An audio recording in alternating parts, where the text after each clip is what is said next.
Hoy voy a hablar del prejuicio. Es una sola palabra, sí, pero esconde esas grietas que pueden llegar a quebrar los cimientos de nuestra democracia. Solemos pensar que la democracia es algo sólido, fuerte, pero ¿y si hubiera fuerzas invisibles que la están debilitando desde adentro? Hoy vamos a meternos de lleno en eso. Vamos a ver cómo las ideas que todos tenemos en la cabeza sobre los demás pueden casi sin que nos demos cuenta agrietar las bases de toda nuestra sociedad.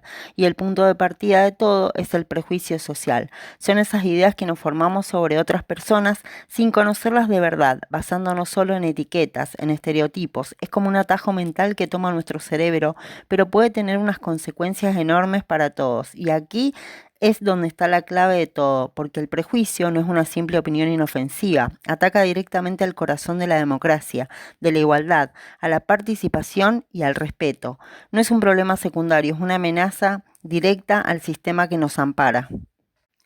Vamos a analizar la primera de esas grietas, una muy profunda, el prejuicio por clase social, el dinero que se tiene, la educación recibida o incluso nuestra forma de hablar se convierte en una excusa para juzgar al otro. Pero fíjense qué curioso, porque los estereotipos aquí reparten para todos lados. A los sectores populares se les asocia con la delincuencia o la falta de estudios. A los sectores altos se les tacha de egoístas o privilegiados. Incluso a la clase media se la ve como aspiracional o inestable. Parece que nadie se libra de esta simplificación. Y esto no se queda en el aire, es un círculo vicioso.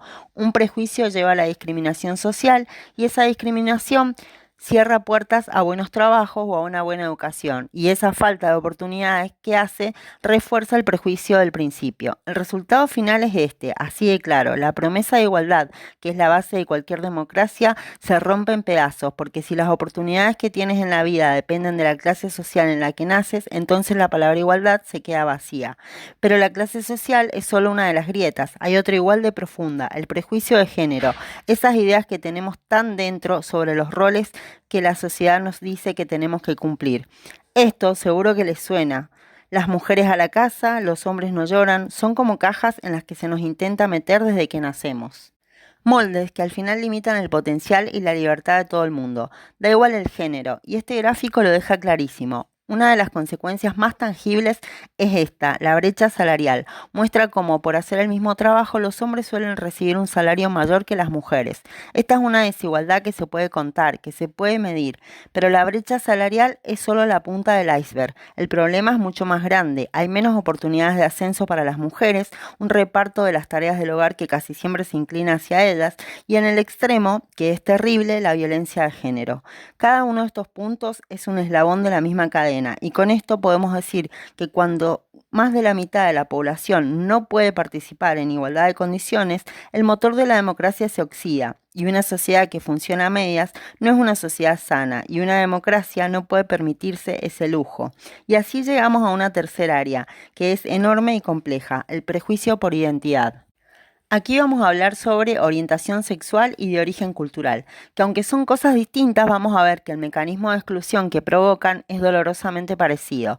Esta comparativa es muy reveladora. Por un lado, vemos cómo la discriminación se traduce en exclusión y en acoso y a veces incluso en violencia.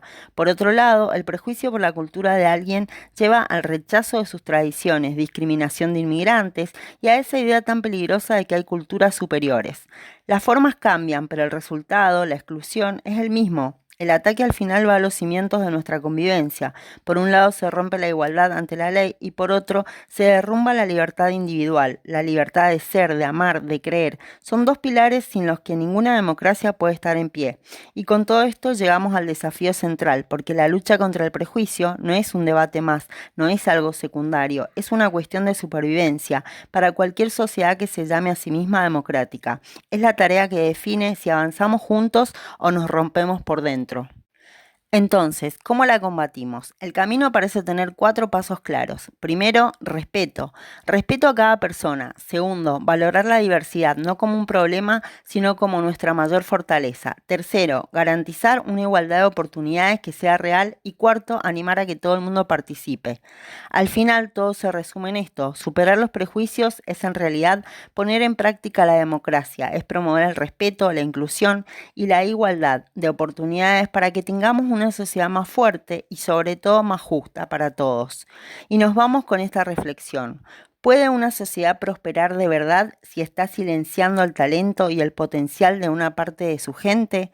La respuesta que demos a esa pregunta no solo va a definir nuestro futuro, sino también quiénes somos como sociedad.